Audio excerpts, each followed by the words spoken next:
Welcome to the Veto episode number 5. I'm here with Wolfie to wrap up the Pro League groups. All the groups are finished now.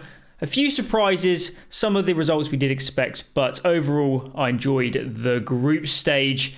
It's a bit of a plug. I'm starting to do a new series called #AskAlan. So if you want to do that, just head over to Twitter, use the hashtag, chuck a question in. It's probably more useful than just like commenting on this, to be honest, if you want me to actually reply to something or say something. So go and do that if you want. And yeah, whatever. We'll just fly straight into this one. So as I said, we'll just start off with Group D. This is the group with Astralis, Liquid, Virtus.pro, Endpoint, Fnatic, and EG. So tell me, pick any of these teams, any of these storylines, pick a juicy one to kick off with on this one. I mean, there's a few floating about, isn't there? Obviously, Astralis Liquid going very similar scorelines. That's pretty hyped up. Endpoint getting a few wins here and there. But I think immediately your eyes drawn to Fnatic. I mean, 1-4 going down 2-0 to Endpoint. As much as, I can show you KCS as hard as I like. That's a game they have to be winning. And then you have Khan coming out afterwards and tweeting that, essentially this is unacceptable, which is completely fair. I mean, the result is dire. And it just raises the question, right, of what are they going to do with Fnatic? I feel like they're in a very similar stage to where NiP were like a year ago, where you've got this old guard of players who are still enough name value that they're worth keeping in your roster, but they're not performing to the level they used to be. And you sort of, with this Fnatic lineup, you really look at it and you go, okay, yep, Brolin, yep, Jaquinho, yeah, Golden, but JW and Crims, how much longer are they going to last? How much longer can you justify building a roster around them, right? And I think these kind of results really start to put some nails in their coffins. Yeah, I was just when the Jaquinho news came out in the first place, I was pretty surprised by the change, and I don't think they would have let go of Flusher if it was their choice, if they were going to make a roster move. And I don't know, it just feels like potentially the team overall doesn't make a lot of sense at the moment, where beyond someone like Golden, who is the really vocal player on this team, I've never heard of somebody like Crims being, helping with the mid-rounding. And this is something we know that Flusher was helping with. Very vocal, very experienced. Even if he's having mechanical problems or whatever at some points, he still, could read the game super well and chip in with that mid-rounding and help kind of build an overall system. So when you change a player like Flusher to someone like Jack, and Jack, to my knowledge, has never really even played these spots before, that he's just, from everything I've seen, he's just playing all of Flusher's spots. So in terms of that change, that probably is a downgrade. And outside of just the individual play and stuff, which Jack maybe has had some issues in these recent games, you're losing a lot of kind of, as I say, that overall system, that overall package that someone like Flusher can bring to a team. So potentially the kind of roster's now kind of out of balance. And obviously, as you said, Khan coming out and saying this is unacceptable. Obviously with their whole history of Fnatic, they've always been aiming to be a championship level team, aiming to be top 5. Anything below top 5, honestly, for this org is probably considered a disappointing time, especially when they're out of the top 10 like they are at the moment. So yeah. I'm not sure where Fnatic goes from here, and going 1-4 in this group when, okay, the top end was strong, but they should have been able to get a couple wins out of this one. So I'm not sure where Fnatic goes from here. I'm not sure what they're actually playing in going on further down the road, but yeah, you wouldn't imagine this roster is going to survive so much longer if they don't put up results, especially considering, Major is kind of starting to loom now in the future and all that jazz. Yeah, I mean, well, if you want to talk about systems, right, you're talking about Fnatic's falling apart. I think Endpoint is the next logical point to go in terms of system, because this was, let's be real, a fucking evil group for Endpoint, right? You look at these lineups, you look at the pedigree, you go, oh, why? Why did Endpoint get this group? They get 2 wins out, admittedly, Fnatic not looking on the greatest form in the world, EG not playing their A game in that one at all, but what really impressed me is how well their Inferno has sort of been traveling up the tiers with them. When you cast them, when we cast them, fucking UK Prem back in the day, right? Epic lands. I never did any, neither did you, but they've been about. Inferno was always that map with Endpoint. It's an incredibly strong map for them. They play it very well, but there is such a critical difference between a system that works at the UK LAN level against even tier 2 level, like, Prem, bottom end of Pro League, and then tier 1 against the big lads. And even against, I think it was even against Astralis, it took Glaive some working out to be like, okay, yeah, shit, they're actually quite good on Inferno. I need to start working this one out and then get it done. They got 10 rounds off Astralis on Inferno, and I feel like as much as you can diss Astralis as a roster, that's pretty impressive for Endpoint. And they did look like a pretty competent team for the majority of that first half as well. It really felt to me like as soon as Glaive worked them out, it was like, shit. Suddenly one of the best IGLs in the world has just worked out how to outplay us on our strong house map. Okay, damn, this is going to fall apart. Yeah, it's really starting to fall apart. Bang, bang, bang. Completely goes off the tail end. But like, I'm really impressed by the system they're bringing because honestly, the players they've got, they're outperforming expectations in my mind. Like, you look at the roster, Flames is looking really damn good, but there is some really big issues in it. I mean, Crucial, as much as he's a fantastic AWPer, his rifle is so lacking at times. It's actually shocking that they managed to patch the holes, right? We casted him in the it was the Fantasy Expo Cup, the qualifier for Blast Spring Showdown, which they won, incidentally. But like, it was so glaringly obvious stuff. Like, I mean, I talk about Inferno as their powerhouse. T-side Inferno, he's just not there. Like, because you can't AWP easily on T-side Inferno. It's a very difficult weapon to pick up if you can even afford it. And then when he hasn't got the AWP in the hand, he's having no impact. And yet he's still ending up, top 2, top 3 on the scoreboard, because when he's got the AWP, when he's on that CT side, he can have such a large impact. So the fact that Endpoint, even with those kind of like blatantly glaring holes in the system that anyone can see and anyone can exploit, are getting these kind of results, are getting these kind of rounds off the likes of Astralis, I think it's really damn impressive. So Endpoint's an interesting one for me to talk about because behind the scenes, I have been helping out Endpoint a little bit. And when I say a little bit, I really do mean a little bit. It's like, it hasn't been much. And Inferno was one of the maps I'd helped them with the most. So it's only like basically I look for a few games and I speak a bit with Max, who's the in-game leader. And this was a few weeks back. We talked a bit about Inferno and what they should change and what was working and what wasn't. And it looks like they've implemented some of the stuff we talked about. And in general, speaking to Max and stuff, they're kind of in a transition period at the moment where over the end of last year, they played in some bigger tournaments. I think they played in the Blast Full Showdown, the one for the previous Blast tournament, that equivalent. And they went into that one and they had a lot of problems and they just weren't ready to face that level of competition. So coming into this Pro League one, they really had to take a very different approach and think more about how their game was going to translate to a higher level, because in very simple terms, this Endpoint team was getting away with playing very, very standard against kind of the lower tier teams. And that's all you have to do. Yeah. All you have to do to beat teams outside of the top 20, top 25 is just play a very solid standard game and you're going to get away with it. But when you come into these games, you play some of the top teams in the world. I mean, how many times has Astralis played against standard rounds? Like, you're just going to stand no chance. So, yeah. Speaking with Max, and without giving it away too much about their game and stuff, like, this was a big aspect we've spoken about. A fair amount is just playing a bit less standard, throwing in a bit more variation, and, when you are a bit more proactive, you throw different things at your opponents, you stand a much better chance of catching them off guard. And it looks like they have started making that change, and hopefully in the future they can keep going, because this is like the first step for them in building towards a high level. And this is even though they didn't get out of the groups, and I don't think the relegation or anything like that has been announced, presumably because this Pro League format is a bit kind of designed around COVID, and they can't. It probably isn't the exact format they wanted in general. So I don't think they've announced the relegation system and stuff, but I know for Endpoint, their aim coming into this group was just to stay in Pro League. And I'm pretty sure, I mean, I don't know for sure, but coming fourth in that group probably means they're going to be in the next one, I'm guessing. I don't exactly know what the format's going to be, but that should help them. And if they have now qualified into whatever the next Pro League is, that's a massive thing for this team. So yeah, I was impressed by Endpoint, and good to see some of the UK brethren and all that taking some wins. Okay, let's pick another team from this group. Do we even really need to touch on Astralis or Liquid? I'm going to be perfectly honest. The majority of the remainder of this group is pretty boring. Mm. Like Astralis Liquid, they do what they do. VP looked good, but not quite good enough to beat the big boys, which is where they've been sat at for a little while now.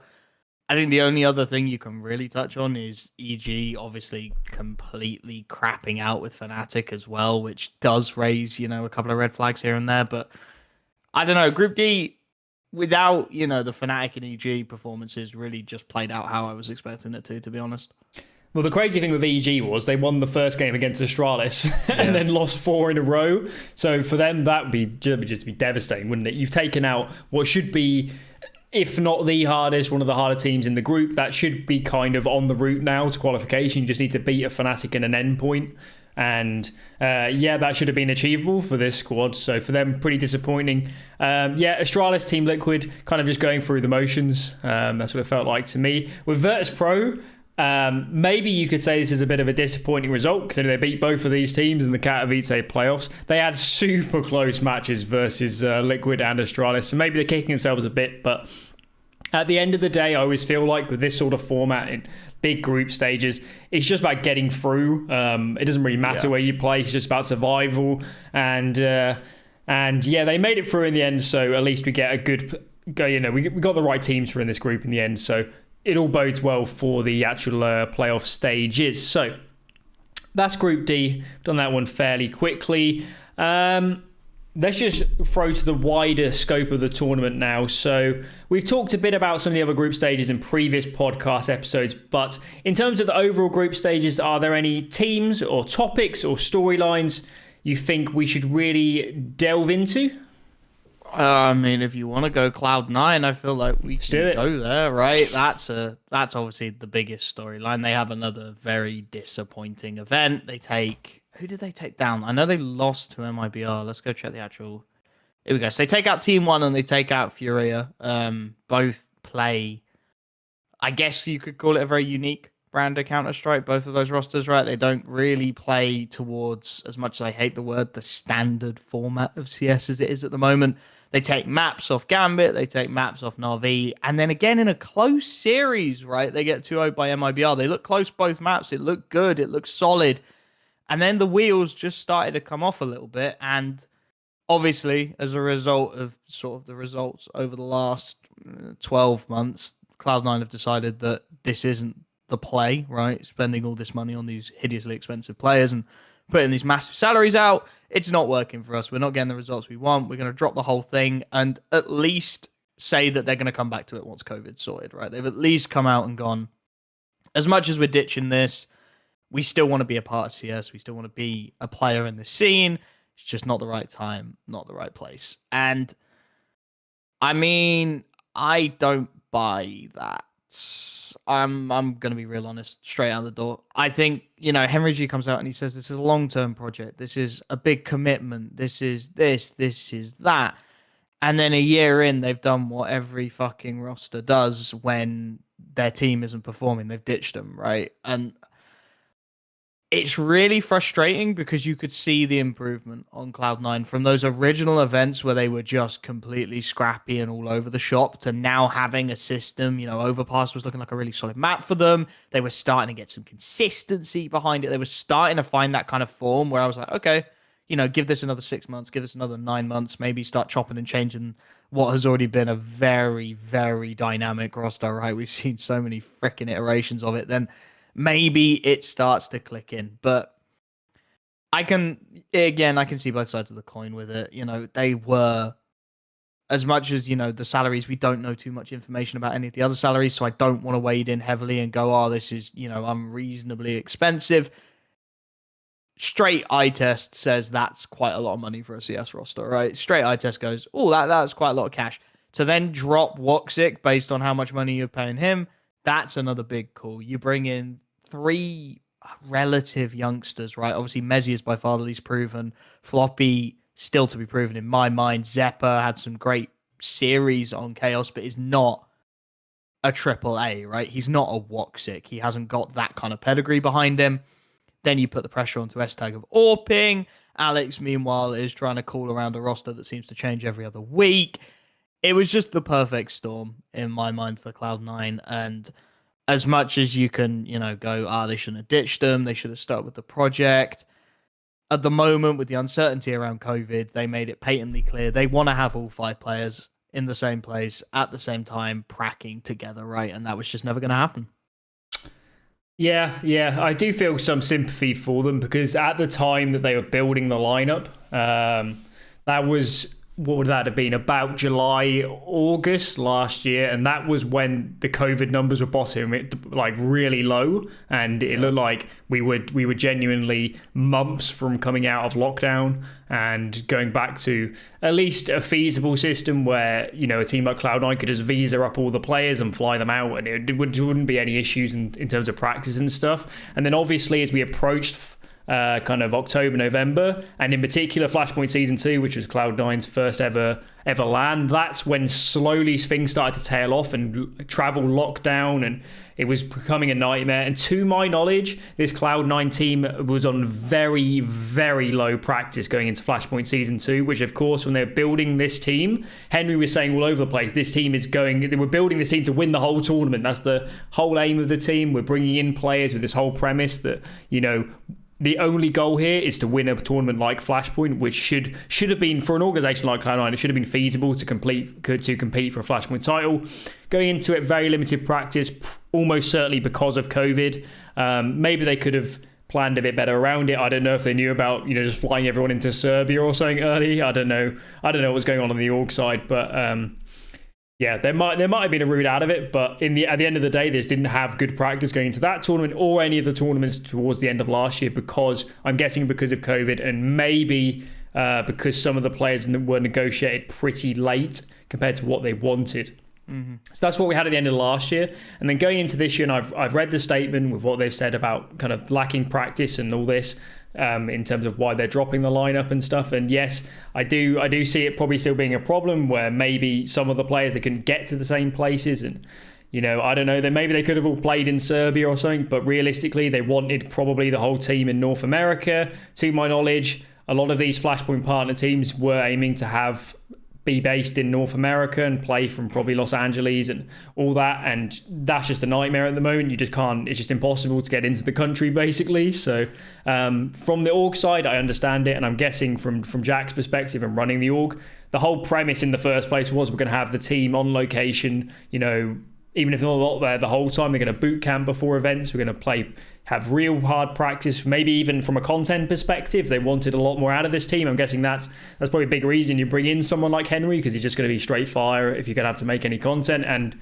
that goes out the window. So from that whole angle, yeah, I can see why it wasn't satisfactory, to be honest. Another factor is definitely the results for this team. It's no coincidence that they failed to make it to the Pro League playoffs, and then the team eventually gets benched and dropped by the organization and all that. So almost certainly if they'd played super well, they would have just kept on going. But combine the results with they weren't getting what they wanted initially, and I'm guessing in the first place they weren't aiming for some of these players they ended up with.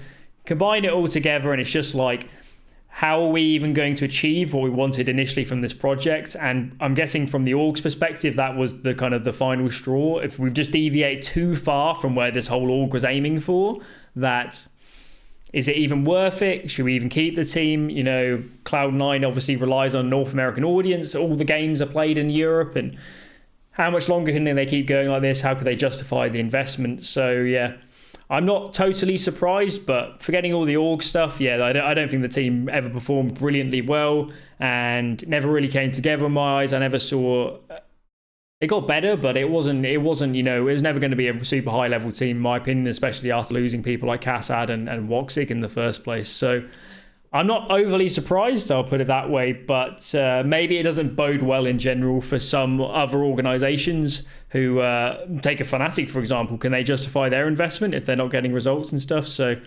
maybe it doesn't bode well, but I guess we'll see moving forward. All right, I think we've covered Cloud9. Actually, to stay on the Cloud9 topic quickly, I don't know exactly the format here in terms of like tiebreakers, if you're drawn on wins and stuff, but MIBR, Cloud9, all they had to do was beat MIBR, I believe, to get into playoffs here. That might be wrong. I don't know if it's head-to-head with Navi or it would be round difference or map score and stuff, but I'm pretty sure they could have got into the playoffs just beating MIBR, and they should have beaten a team like MIBR. MIBR should not be on the level of a Cloud9. Even if they've had some good results, it just shouldn't be that. If you're a good team, you just clean up MIBR and you go through. So they should have made it through that one. Okay, let's carry on. Give me another team, another topic. Give me another straight fire one for us to plow on with. Oh, Navi. 3-2. I mean, how much more does Simple have to do to carry this goddamn team? Like, obviously they're going through a bit of a weird spot at the moment because it definitely feels like Flamey is playing for his spot in the roster with Bit, chomping at his heels and putting in some really solid maps, for a youngster. He is pulling out the performances, but I don't know, Navi for me are almost in, obviously it's not the same level as, the Cloud9 and the Fnatics where we're making the argument of can you justify this roster because they are getting through. But some of the performances they're putting out, man, like sometimes they just look so checked out of the server. I mean, 2-0 against Furia, for my money, Navi should be taking that every day of the week. Obviously, I'm going to give them a little bit of slack for the Gambit result because it is that sort of CIS, intramural, which always seems to go the way of the underdog, right? It's always with these CIS teams playing each other.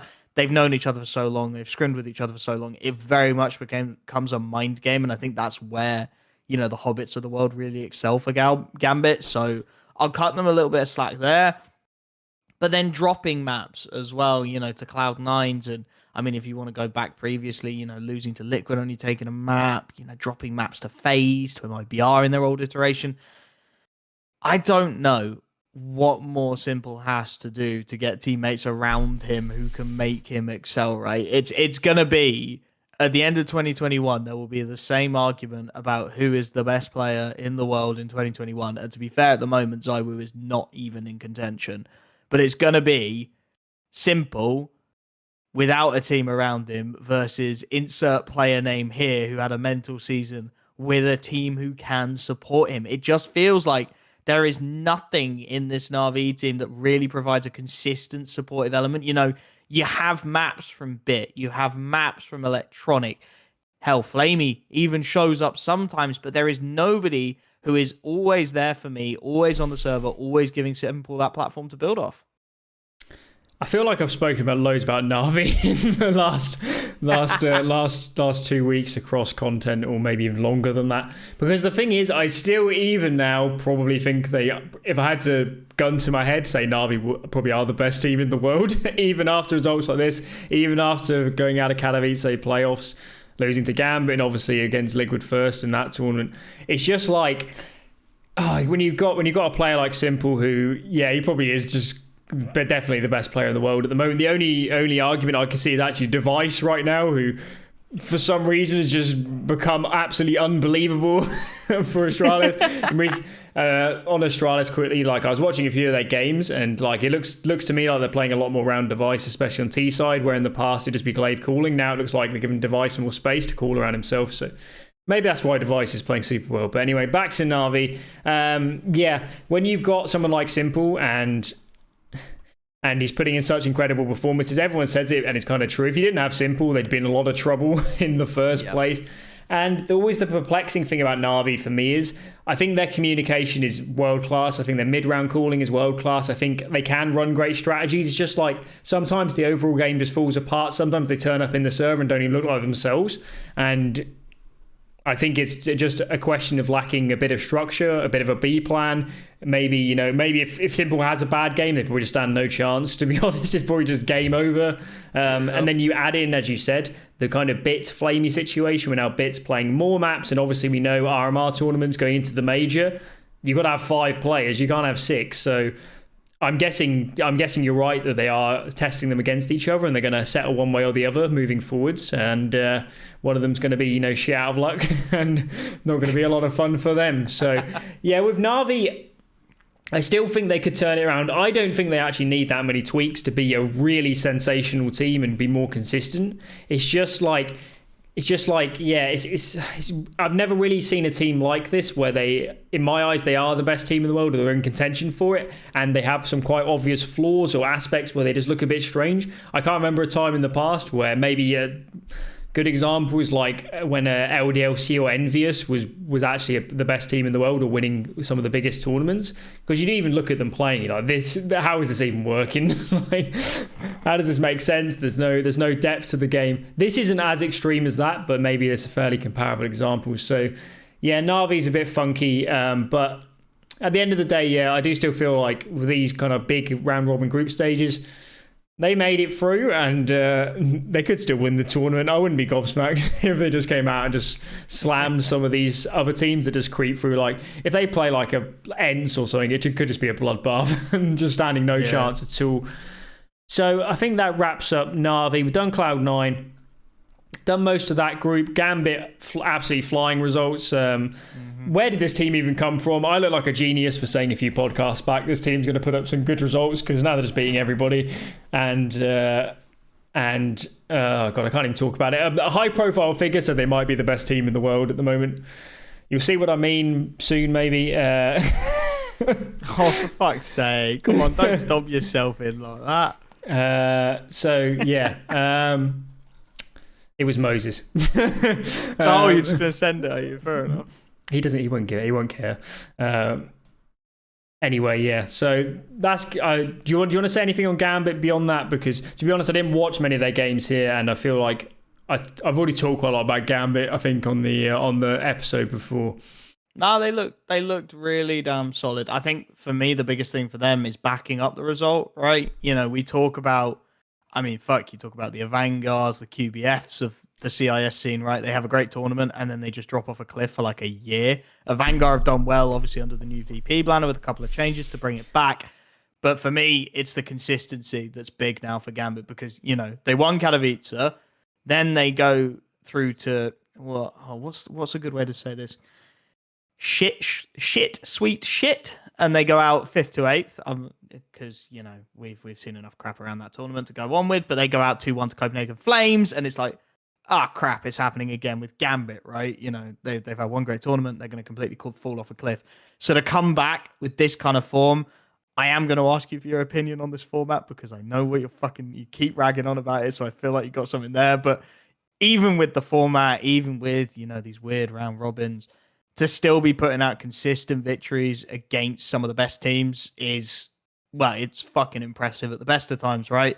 They look like a really well-drilled, really solid roster. We've spoken about them so much now that it's intriguing to me that they keep backing up what they're saying. I feel like the only thing that is left for this roster to prove is the longevity of it at this point. They've proven they're consistent. They've topped their group in Pro League. They've won Katowice. So that is more than you can ask for a roster that, as of 6 months ago, was known as Gambit's youngsters team and was essentially their seconds. I mean, it's just fucking ridiculous if you're being honest. But yeah, you can't say any more than that. And, well, I think at this point we have to go on to the format, right? You've been like going as much, you've like 2 or 3 times you've been like, as much as this is round robins, as much as this is this long group format, I don't mind it, is what I'm going to say. I feel like it's produced some good matchups. Obviously, you know, I'm going to be biased because I casted a lot on the last day, so having 3 streams running simultaneously was great for me, because then I got to sneak on to write the Pro League C stream, yes, which otherwise might not have happened. But it is the inherent problem with round robin, right? That sometimes you end up with games that mean essentially nothing.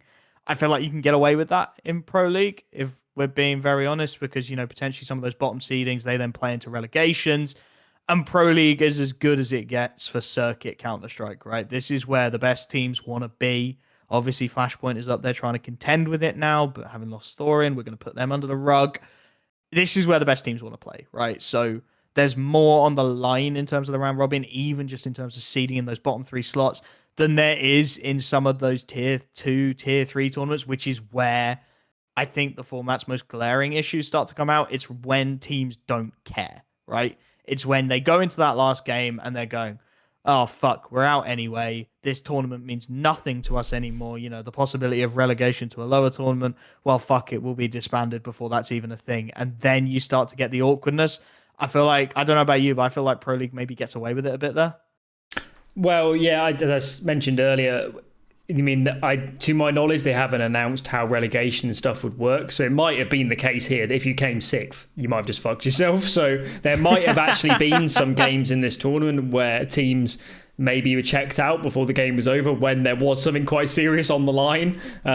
So that's a factor. In terms of the format in general, I don't hate it. The format makes a lot of sense. They were like it's called a league for a reason. They want to have nice, consistent format with the same number of games, and each team knows they're playing a minimum number of games, a minimum amount of time on stream. I'm sure that's negotiated in their partner contracts and stuff.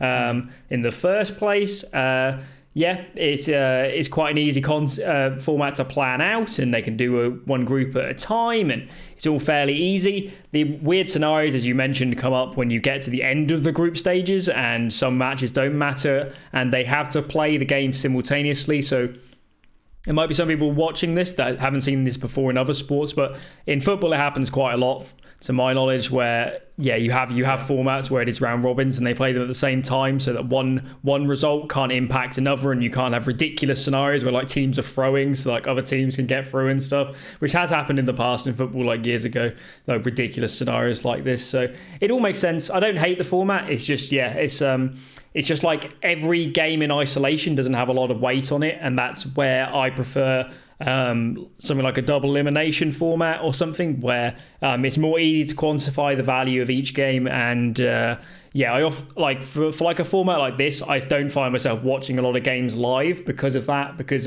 you know, they've still got to play 4 other games in this group stages, and you know, it's hard to get really hyped up. So just from a viewer perspective, that's my angle of not liking this as much. But I understand exactly why the tournament organizer does it, and I don't think they'd change it. They might even want to go the other way and have bigger groups and more games, and you know, as it must have been probably in earlier tournaments for them. But in general, the playoff stage is pretty massive in the first place. Lots of teams there, and actually looking at it, it doesn't look like it's double lim playoffs, unless Wikipedia is wrong. Let's have a look. I don't think so. No, single limb bracket. That's a bit strange. I would have expected to see a double limb bracket. So yeah, if I had to criticize the format, we'll just go that way. Less of a group stage, double limb bracket would be what I would prefer.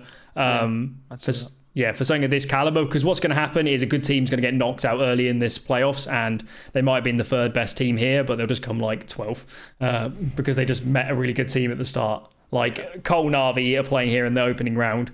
If Cole really show up and NAVI plays in good form, that could be 2 top 5 teams playing there, and one of them will have whatever, a 12th place next to them. So yeah, I don't hate the format, but it's just the reality of the world, and you know, it beats the shit out of like LCS anyway in terms of their format or like what other games have. So I can deal with it. I can deal with it myself. Yeah. Okay. Should we plow on? Yeah, what we got? Good question. Actually, a big surprise for me was ENCE actually coming second in their group. They were a team that, as much as some of these teams in this group had issues, ENCE was a team I just had no expectations for, and I feel like even with the roster move, there's been on a steady decline, and it didn't feel like they're building towards anything. But I've been happily surprised by this roster move. They brought in Snappy, they brought in Spinks, wasn't it, from... I saw Spinks on Contact at Flashpoint 2. It was hard to see. They just didn't play enough games, to be honest, to see a lot about him. But at least from the games I did see, he still seemed like a very kind of raw player, very kind of quite obviously came from more of a pugging background and more of a mixed team background into playing in a team like Contact and now in ENCE. So I was a little bit surprised to see him brought over, but clearly Snappy saw something in him. And ENCE build this team. They go for an international mix instead of a Finnish team, a massive change up. But to come out the door initially and put in this result, I was very happily surprised. And Snappy's an in-game leader I've always thought was pretty decent. And to get this team rolling quickly with so many disparate parts, I mean, some of these players probably haven't commed in English before. Like, it really is quite impressive to actually come second, regardless of maybe this group is a little bit some of the teams a bit on the edge or questionable, or Nico's AWPing or whatever. But irrespective, I was impressed by ENCE. What did you think of the Finns and company?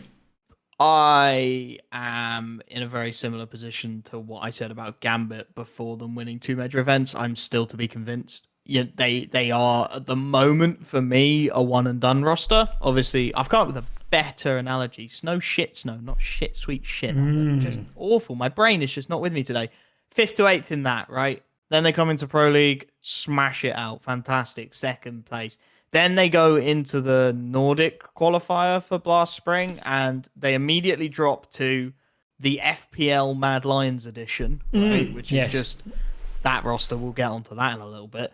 And then they come back a little bit. They're like, okay, yeah, we beat Singularity. Well, that's fucking expected. They come back and beat Mad Lions, and I'm like, okay, yeah, all respect. 0-2 Havu. And I think that's where I need to see the consistency from them as much as this result is fantastic in the context of relatively new roster, put together in a fairly puggy, mixy kind of way. Their styles are gelling quite nicely. They've got big individuals. D-House been on another level. You've got to put that consistency behind it if you're going to be in the discussion for some of the best teams in the world, right? That's, in my mind, ENCE should be looking at top 10 minimum with the roster and the talent they've been showing. And if you are going to have those serious conversations about putting this team top 10 in the world, you've got to be putting the Havus to bed. Obviously, it's a weird matchup for them because ENCE and Havu have kind of almost swapped rosters. Yeah, they basically entirely. They basically are old ENCE at this point, and I feel like grudge matches plus, some pretty in-depth knowledge of how a couple of players, Alu, plays on that ENCE side of things.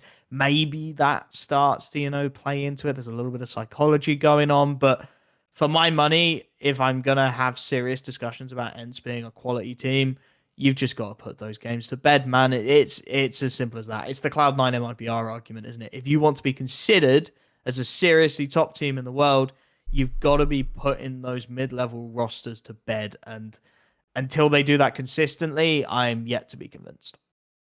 Yeah, I'm not sure how this team's going to play out long term. This Pro League group felt like quite an overperformance, in my opinion. And sure. Honestly speaking, with some of the players on this roster, I think they're going to have a lot of problems kind of actually getting up to a super high level. I think as much as someone like Spinks might be showing some good form or good maps, fundamentally, I just don't think he's played long enough in a high level system to kind of hang with top players. Or you can imagine him playing a top team where they're showing him so many different strats and like the opponents are doing a really great job at reading him and stuff. It's going to be so much more difficult to play that than what he's used to in the past. So it's not just Spinks. There's a few players on that roster going to be in that sort of position. So, the work on for like Snappy and I think Saw as their coach, the work for them is going to be pretty crazy to get these players up to good form if they want to maintain this sort of level of performance.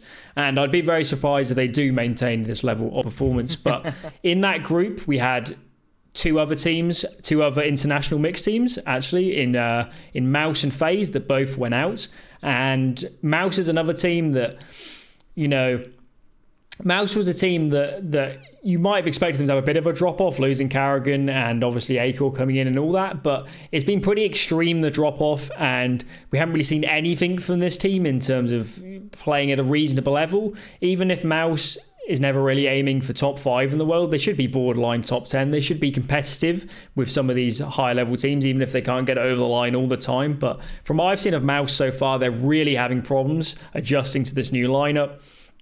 I'm guessing someone like Acor has really struggled to adjust to this system, when in the past he's played in very stable Danish systems where he has a well-defined role on the team, he has well-defined space. He comes into this team, in-game leader swap, players are all over the place, loads of cultures. It's just a mind fuck or whatever for him, isn't it, coming into this sort of lineup? So I can imagine for him, he's probably struggling a lot on that front. But even if the team doesn't succeed so much, it's going to be invaluable for him to play in that environment and get more used to being proactive, because in my opinion, that was his biggest problem on Mad Lions. and before that was just not quite being proactive enough, not taking enough initiative, and hopefully playing in this environment, multicultural and all that, he can get more used to being a bit more assertive and saying, I want to do this, just calling around himself a bit more, especially if Dexter's really struggling to call the game. Aiko will just take a bit more upon himself if they're having issues. Okay, I've got a good spawn, I'm going to go for this pick. Let's try and open up the round that way, and don't neglect the power of just doing stuff like that, or having someone being proactive or using the spawns a bit more. It can really pull you out of holes if you're struggling to call the T side or whatever. So for them, I've been surprised how far they've fallen, and I think the writing might even be on the wall for this one, because they're just getting no traction with this new lineup, and it just isn't working at all at the moment. So that's a bit scary. And then if you contrast them with FaZe in this tournament had a fairly similar storyline. New in-game leader. Everything doesn't really come together at all, and they fall out before you would have expected them to. They did get a couple wins, but this group was not that high caliber. Compared to Group D, this is a very weak group, especially with someone like Vitality having issues, with G2 making, a player change essentially, with ENCE, new roster, NIP, fifth player a bit on the fence at the moment, and then, whatever, Mouz isn't looking great either. So FaZe should just be breezing through this if they're going to be a top team in the world. They have their own issues, so I feel like they're in a similar boat to Mouz, where they just can't get a great deal of traction. Karrigan isn't be able to implement his system fast enough. Players perhaps aren't working together correctly. So FaZe Clan, Mouz Sports, the international teams, neither of them got through. Neither of them look brilliant in this group. So are these teams in trouble? Have the roster moves for them fallen flat as it was? What I'll say is I think FaZe have now done the right thing by giving their roster time. I think, you're bringing a new in-game leader, and he's going to take a little bit of time to gel with the system. There's going to be some changes needed. He's already getting a lot out of Twists for my money. He's already bringing him back up to that level where I expect to see him, compared to where he was sort of towards the end of Liquid. So for me, FaZe have done the right thing, because they've gone, okay, clearly something's not working. Either through luck or intelligence, we're not playing anything for the next significant period of time. There's nothing coming up for them on HLTV. Let's prac, let's scrim, let's get hours into this 5-man and start to work out where the problems are and try and work out solutions. Mouz Sports, on the other hand, well, I casted them in the Blast Spring Showdown European qualifier, the Fantasy Expo, the one that Endpoint eventually won. They were fucking shocking. So they had they only played 2 games before they got knocked out. They went straight out 0-2. They lost to Double Pony, which is a French mixed team, which MBK just replaced Jax on. 16-12 on Vertigo, after all the all the praise I'd heaped on them for how their Vertigo looks so solid. They've been taking out good teams on Vertigo. It made sense. Got clapped. And I was like, oh god, okay. Drop into the lower bracket. They come up against a team called Pact, which, to be fair, most people who watch this podcast probably haven't even heard of them. Bottom end of ESEA Premier, in the relegation spots to drop down to Advanced. They are a roster who Mouz should just on an individual 1-for-1 level. Even Dexter should be slapping some of these guys around a little bit, right? There is a huge skill gap. And I'm going to make sure I get this number exactly right, because when I saw it, it was a little hard to believe. 16-3 in favor of Pact. There was nothing. It was dead in the water. They were lying with their bellies up, just giving it over. This was on Nuke, for fuck's sake. It's a tactical map. It should have played into Mouz Sports' hands. It should have been simple to be dispatching this team and getting yourselves in a spot where you find form. But the perfect storm happened for Mouz for my money, right? Frozen was the only player who showed up with a positive KD. Rops had by far his quietest series in a long time on this Mouz Sports lineup. And they've been anchoring on Rops so goddamn hard for so long that as soon as it's the simple Na'Vi thing again, as soon as Rops had a quiet series, as soon as Rops dropped off, there was a void, and Pact just fucking swarmed into it. It was really, really rough. Yeah, for Rops in particular, if this lineup continues not to perform, you have to question how much longer he's going to stick around, because Rops is, for my money, comfortably the best player on this team. He's someone that's flourished so much over the last few years, and he's one that hasn't been poached into a bigger team. He's one that hasn't had the big FaZe opportunity. He hasn't had, even a team like Complexity when they're in great form. Where was the Rops pickup? Where was the contract breaking to get him out of Mouse Sports? So I don't know if he's under a very strong contract and this isn't a possibility, but Rops is too good to be playing on an underperforming Mouse. He deserves to be easily on a top 10 team. And you see all these other younger players. I know he's not super young anymore, but he's still on the younger end of the spectrum. You see all these other younger players coming up, having great results on teams aiming for the top 5 in the world, whilst Rops has just been middling around that sort of same level for quite a while now. They've had some peaks, they've had some lower end stuff, but how much longer is he going to go on with this? How much longer is he just going to accept best case scenario playoff spots? Worst case scenario, you have a result like this, we just go out last place in the group stage. He's too good to be playing in that scenario, and with the abundance of international teams at the moment, how long is it until a Complexity makes him an offer? How long is it till an EG makes another player change and needs a player to fit it out? How long until something like this happens and maybe a G2 even comes in and says we want to make a big fundamental change to the team? Can you do you want to come in and play for us? How much longer is this going to go on for? And to my knowledge, Mouse is not an org with heaps of money and stuff, so they probably couldn't compete with some of these bigger orgs in terms of like a bidding war over him, especially if his contract is up. So I question for him individually how much longer you stick it out in this system. And certainly under Carrigan, it might have been easier for him. He might have got, it might have been easier to see the long term and see how this team could develop. But now, big in-game leader downgrade. He's not individually performing as well because the system isn't there. It's just like, I don't know. It just feels like he's the one that's been left on the sidelines whilst everyone else is getting better opportunities. Whereas, where's the big offer for Rops? Because, I don't know what you think, but it just feels like how much longer are we going to sit here and watch him losing to fucking packs? You've hit the nail on the head, right? It is a question of why the fuck someone hasn't come up and made an offer. That's the bottom line. He's been putting out these hallmark performances on a team that, well, for anyone's money, is struggling immensely to find a system that works. And if you could put those kind of numbers up, then where is the offer, right? Where is somebody? I feel like he's got caught in a very bad place at a very bad time because, we've had Henry talking about how difficult it is to break rosters and, how people want to keep the consistency coming in.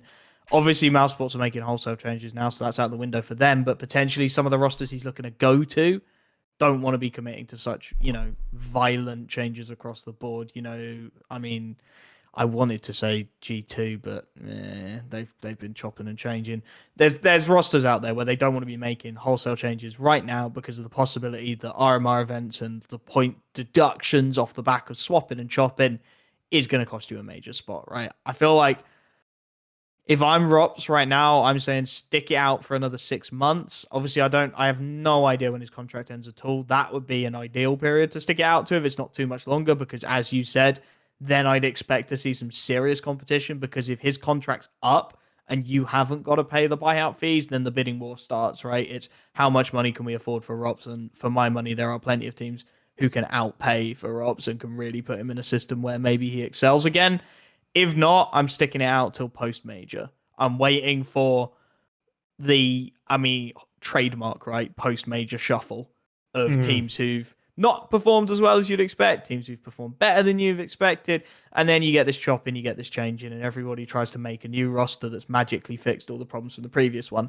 I feel like if he can hold out till then he's got a really good chance of being picked up by someone, because every major, there is a team where someone critically underperforms and the roster goes, we need a big replacement. And for my money, if you're going, I need a big rifler, you're looking straight down the barrel of Rops, right? There is not another player out there at the moment within reasonable breaking distance, right? There are obviously some fantastic riflers, but they're in systems that suit them and are performing well. Rops is this great big diamond in the rough of Mouse Sports, and it surely can only be a matter of time till someone picks him.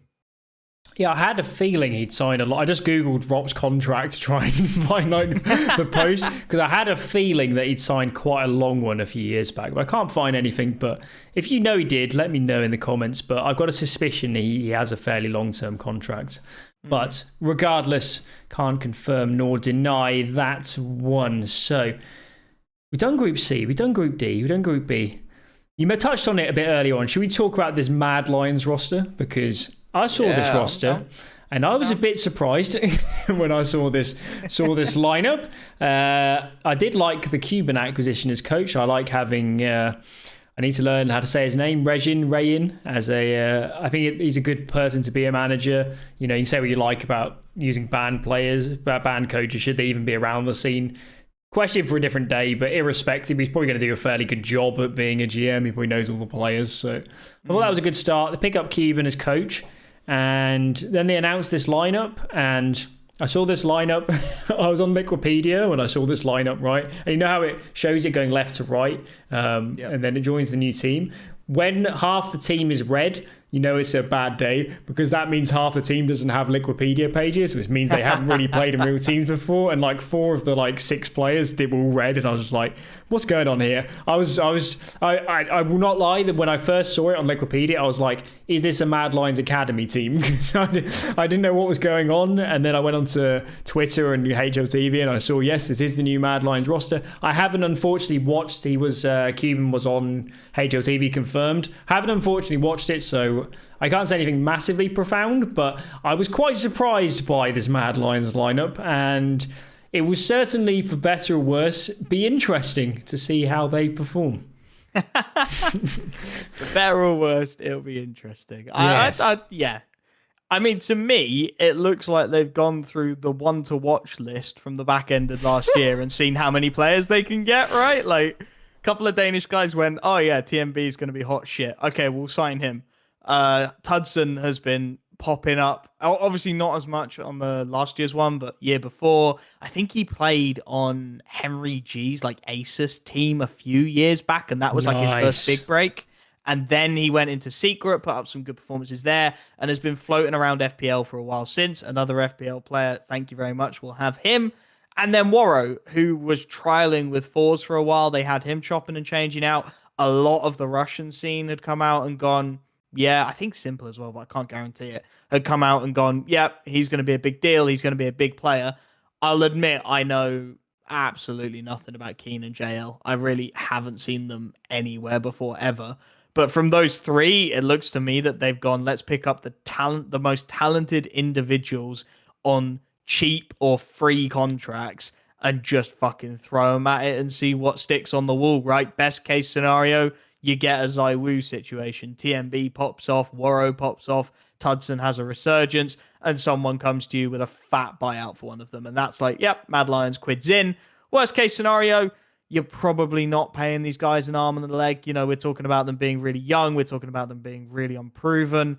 Those are all reasons to start knocking the paycheck down a few rungs. Mad Lions, they've had some pretty expensive rosters recently. They made a lot of chops and changes. Let's get something cheap with a little bit of potential to perform. And as you said, it feels like they're investing in them. The backroom staff look very solid indeed. So they've certainly got their opportunity, right? Certainly, if for my money, Tudson, in the secret system, it felt like they were losing the support of the org towards the end. Like, it definitely felt like he wasn't being given the full opportunity to shine that I expected from him. His performances sort of dropped off a little bit.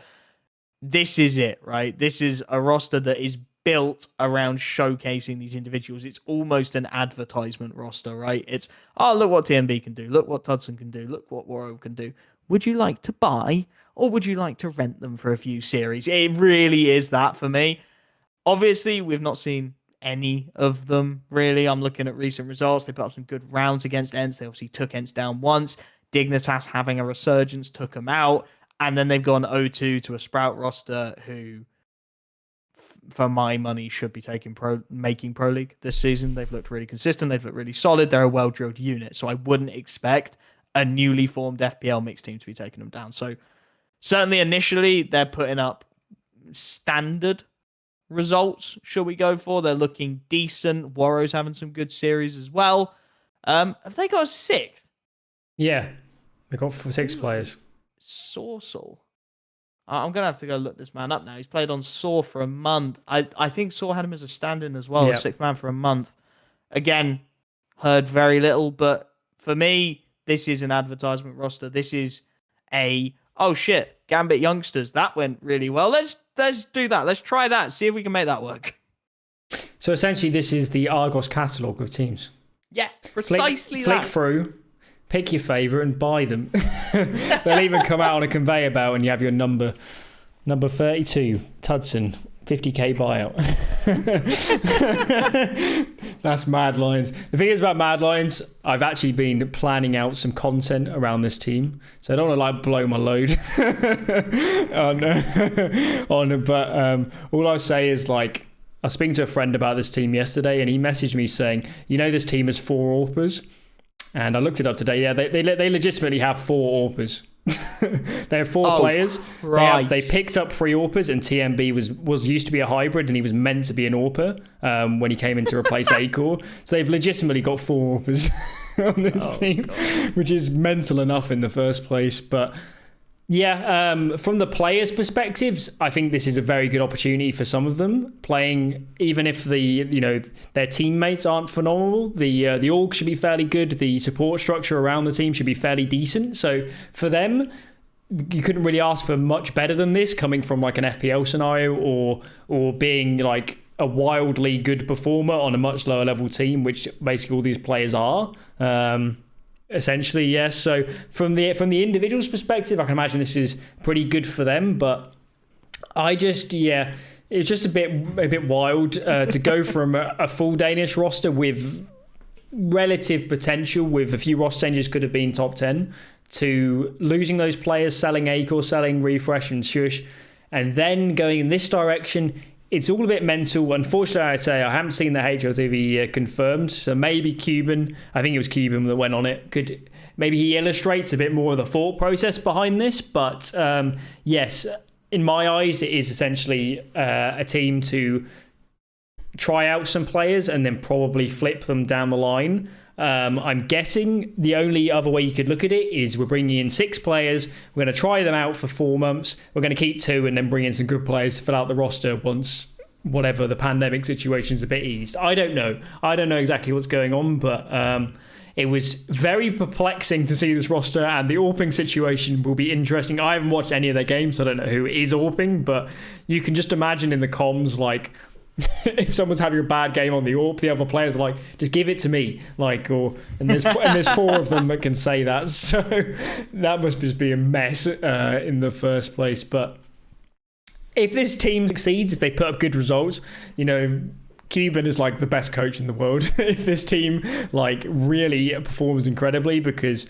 where even is the leadership on this team outside of Cuban? If it wasn't online and he couldn't be very vocal mid-round, you could imagine there'd be a lot of problems. I can imagine Cuban and... Come on, it's probably got the Regin guy has to be helping to set up this team. There just isn't enough leadership here. There isn't enough people to set up a game. So, I mean, he's branded as the manager and he can't be the coach because of the bans and all that. So maybe, I don't know, maybe he's chipping in a lot. I don't think there'd be a massive issue with that outside of officials, but the whole roster is just mental. Everything about it, I just couldn't believe it. And what's going on here? I mean, yeah, you that pretty much hits the nail on the head, right? It just doesn't make any goddamn sense. I'm literally looking through to think of anything else we can talk about. It feels like since Pro League spun down, it's just dead at the minute. I mean, it always is that way. I think this is probably the largest break, though, in events. I'm actually quite grateful for it. Obviously, as a caster, it sounds really dumb saying that. And I am doing no casting for 2 weeks, which fucking sucks. But to have a little bit of break from between tier 1, between those big hallmark events, I think is obviously a massive thing. We know we've got rumors of a summit coming around the corner, a Summit 8, which potentially is going to be an RMR event. We've got rumors, and I will say rumors because obviously Alan cannot speculate either way, of a Flashpoint 3 coming up, which is going to be an EU RMR event.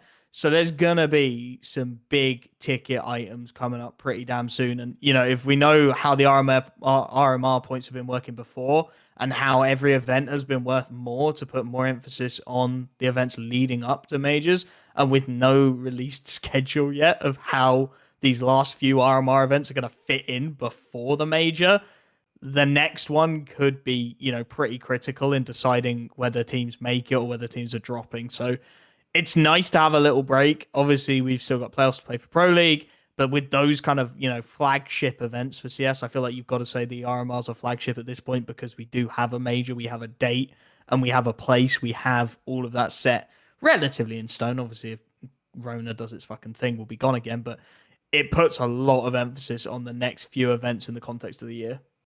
Yeah, I think because actually at the end of last year, we did have this with some breaks in events. But what happened was other events just shoved themselves in the middle. Yeah. So, and what basically happened at the end of last year, for people who don't know, is the major was meant to be at the end of last year when the Rio major got pushed. That major was announced not to happen. And then there was a big gap in the calendar, which every TO tried to fill at exactly the same time. So you had Flashpoint, you had IM Beijing, and you had Blast Full, all trying to plan over each other, and it was a bit of a mess and a bit of a scheduling nightmare for all three of them. And the good thing is that with Rio definitely being cancelled, and with the PGL Stockholm major later in the year, eventually now tournament organisers can start planning a little bit slower. We're not just going to have like if this was 6 months ago, you just have like a Blast showdown at the moment in between the groups in the playoffs for Pro League or something, or just like a Flashpoint group stage happening at the same time. And it's just what would happen. So that's good news that we don't have that initially, and we have a bit of a break.